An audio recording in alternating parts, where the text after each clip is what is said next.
প্রিয় দর্শক, আসসালামু আলাইকুম। আমরা যাচ্ছি সাজেকে।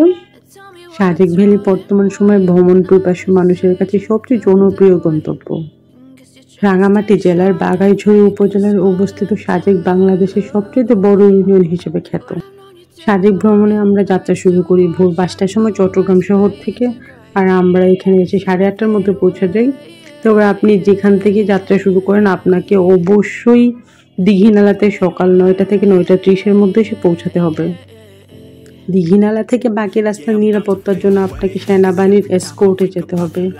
সেনাবাহিনী এসকোর্ট দিনে 2বার পাওয়া যায়, সকাল 9:30 একবার, আবার 2:30 আরেকবার। সকালে এসকোর্ট মিস করলে আপনাকে বিকেল পর্যন্ত অপেক্ষা করতে হবে, আর বিকেলেরটা মিস করলে আপনাকে সকাল পর্যন্ত ওয়েট করতে হবে। যাক, আমরা মাঝখানে আর ভিডিও করেছি রাস্তার ভিডিও, বাট ওগুলো আলাদা করে আমি আপলোড দিয়ে দিয়েছি আমাদের চ্যানেলে। আমি অলরেডি চলে এসেছি আমাদের রিসোর্টে। আমাদের রিসোর্টের নাম হচ্ছে সাম্পারি। এটার ভাড়া নিয়েছিল পার রুম 3,500 টাকা করে। আমরা 2টা রুম নিয়েছিলাম। সাজেকে আপনি যদি আরও নামি দামি হোটেলে থাকতে চান তাহলে সেটা আপনার ইচ্ছা।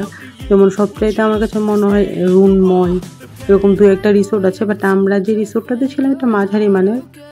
আমার কাছে মনে হয় সাজেকের জন্য এটা যথেষ্ট ভালো, খারাপ না। আমি একটু রুমগুলোটা দেখাই। যেখানে যেহেতু অনেক ঠান্ডা, খুব একটা এসি দরকার পড়ে না। ভিতরে এরকম বেড দেওয়া ছিল, চাইলে অনেকেই একসাথে থাকা যায়। এটার পাশে আরেকটা রুম আছে, সিঁড়ি দিয়ে নিচে নামতে হয়। ওয়াশরুমটাও সুন্দর। তাসিন ঘুমাচ্ছে এখানে, কারণ সকাল টায়ার্ড হয়ে ঘুমিয়ে গিয়েছে সকালেই। আমি বাইরের ভিউটা দেখাই, বাইরেরটা অসম্ভব সুন্দর। আমরা আস্তে আস্তে আসলে বিকেল হয়ে যায়, তখন আর ভিডিও করার এনার্জি ছিল না। রাতে ঘুম থেকে উঠে আমি আসলে ভিডিও করা শুরু করি। চমৎকার সুন্দর একটা সকাল, মানে অনেক সকাল সকাল উঠি। দেখুন চমৎকার সুন্দর সাদা মেঘের ভেলা দেখার জন্য। এই রিসোর্টের আলাদা একটা ডাইনিং আছে, এখানে আপনি চা কফি খেতে পারবেন। তবে এখানে খাওয়ার ব্যবস্থা নেই। যদি আপনি খান তাহলে আপনাকে আগে থেকে অর্ডার করতে হবে যে আপনারা এই টাইমে মানে দুপুরে খাবেন বা রাতে খাবেন বা ব্রেকফাস্ট করবেন, এরকম বলে দিলে ওরা খাবার দেয়। তবে ব্রেকফাস্টটা ওরা দেয়। ব্রেকফাস্টটা খুব সিম্পল, জাস্ট 2টা পাউরুটি, চা আর একটা সবজি বা জেলি দেয়। এইটাই হচ্ছে সকালের খাবারটা, সারাদিনের কোনো খাবার দেওয়া হয় না। তো আপনারা যদি চান এখানে অর্ডার করলে ওরা খাবার মেক করে দেয়। এটার জন্য আপনাকে রিসোর্টের ভাড়া ছাড়া আলাদা করে পে করতে হয়। এটা হচ্ছে ওখানকার ডাইনিংটাও সুন্দর, খোলামেলা। আকাশে দেখতে দেখতে আপনারা খেতে পারবেন। ওই পাশে যে সিঁড়িগুলো দেখতে পাচ্ছেন ওইটা অ্যাকচুয়ালি আমাদের রুম। এইগুলোই হচ্ছে আমাদের রুম। এ পাশে আরও অনেকগুলো কটেজ আছে, এই রুমগুলো না আরও বেশি সুন্দর, কিন্তু আমরা আসলে খালি পাইনি, এই জন্যে আমরা এটাতেই উঠেছি। এই পাশের রুমগুলো আরও বেশি সুন্দর, ভাড়া সেমই, কিন্তু আমরা পাইনি আর কি। এই পাশ থেকে ভিউটা অসম্ভব সুন্দর। নিচে কিন্তু আরও অনেকগুলো রুম আছে। সাজেক আসলে অতুলনীয়। চারপাশে মনোরম পাহাড় সারি, সাদা তুলার মতো মেঘের ভেলি আপনাকে মুগ্ধ করবেই। সাজেক এমনই আশ্চর্যজনক জায়গা যেখানে একই দিনে প্রকৃতির 3 রূপ আপনাকে মোহিত করবে। কখনো বা খুব গরম অনুভূত হবে, তারপর হঠাৎই ঈষৎ বৃষ্টিতে ভিজে যাবেন, কিংবা চোখের পলকে মেঘের ঘন কুয়াশার চাদরে ঢেকে যাবে আপনার চারপাশ। যেমন এখানে কিছুক্ষণের আগে রোদ ছিল, আবার মেঘ এসে আমাদেরকে ঢেকে দিয়ে যাচ্ছে, মানে বারবারই এখানকার আবহাওয়া বদলাচ্ছে। অনেকে চিন্তা করে সাজেক কখন যাবে। সাজেকের রূপের আসলে তুলনা হয় না। সারা বছরই পূর্ণিল সাজে সেজে থাকে সাজেক। বছর যে কোনো সময় আপনি সাজেক ভ্রমণ করতে পারেন। তবে জুলাই থেকে নভেম্বর মাসে সাজেকের চারপাশে মেঘের খেলা বেশি দেখা যায়, তাই এই সময়টাই সাজেক ভ্রমণের জন্য সবচেয়ে ভালো।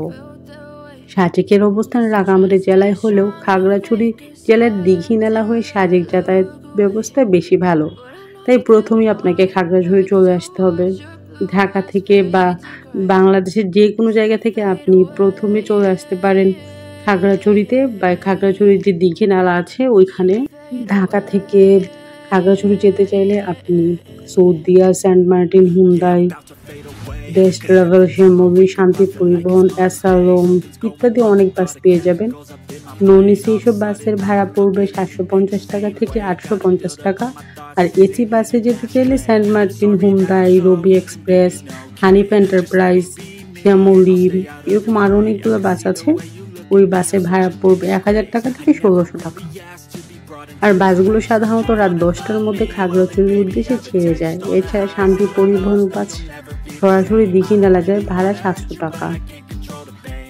খাগড়াছড়ি থেকে সাজেকের দূরত্ব প্রায় 70 কিলোমিটার। খাগড়াছড়ি শহরে শাপলা চত্বরের কাছ থেকে জিপ গাড়ি, চান্দের গাড়ি রিজার্ভ নিয়ে সাজেক ভ্যালি ঘুরে আসতে পারবেন। যাওয়া আসা 2 দিনের জন্য ভাড়া পড়বে 9000 টাকার মতো। এক গাড়িতে 12 থেকে 15 জন বসা যায়, তবে লোক কম থাকলে অন্য কোনো ছোট গ্রুপের সাথে আপনি অ্যাড হয়ে শেয়ারে যেতে পারবেন, তাহলে আপনার খরচ কম পড়বে। আর এখন হচ্ছে সকাল টাইম, সকালের ম্যাগটা এত সুন্দর। আর রিসোর্টে 2টা দোলনা ছিল, আমরা যতক্ষণ ছিলাম সারাক্ষণ আমরা দুলতেই থাকতাম। মেঘগুলো এমনভাবে আছে, হঠাৎ করে কেউ তাকালে মনে করবে এটা বোধহয় মেঘের কোনো সমুদ্র, এত সুন্দর লাগছিল। দেখুন আমরা হচ্ছে মেঘের উপরে, মানে আমাদের যে রিসোর্টগুলো। তো আমার ভাইয়া ভিডিও করে দিচ্ছিলাম আমি এতক্ষণ। এই যে দোলনাটা আসলে চড়তে অনেক মজাই লাগে, তবে অনেক ঠান্ডা, সাজেক একটু ঠান্ডাই থাকে। এটা হচ্ছে আমাদের রিসোর্টের একদম নিচের দিকে, এদিক থেকে পাহাড়ের ভিউটা ভালো দেখা যায়, এই জন্য আমরা আছি। নিচে আরও কয়েকটা কটেজ আছে, কেউ চাইলে একদম নিচেও নিতে পারে, কিন্তু আমাদের নিচে থাকার ইচ্ছে ছিল, আমরা আসলে নিতে পারিনি। এত সুন্দর সকালটা ছিল, এই যে মাত্র সূর্যোদয় হবে, আমরা অনেক সকাল থেকে উঠে বসেছিলাম যে সূর্যোদয় দেখবো। তারপর বসে সূর্যটা উঠেই গেল, মিষ্টি আলো চারদিকে আলোকিত হচ্ছে আস্তে আস্তে। এখন কিন্তু মেঘটা কমে যাচ্ছে, কারণ সকালে আরও বেশি মেঘ ছিল। তো আমি এই ভিডিওতে শুধু রিসোর্টের ভিডিওটাই দেখাচ্ছি। কিছুক্ষণ পরে আমরা যাব হেলিপ্যাডের দিকে, হেলিপ্যাডে গিয়ে একটু ঘুরে আসবো।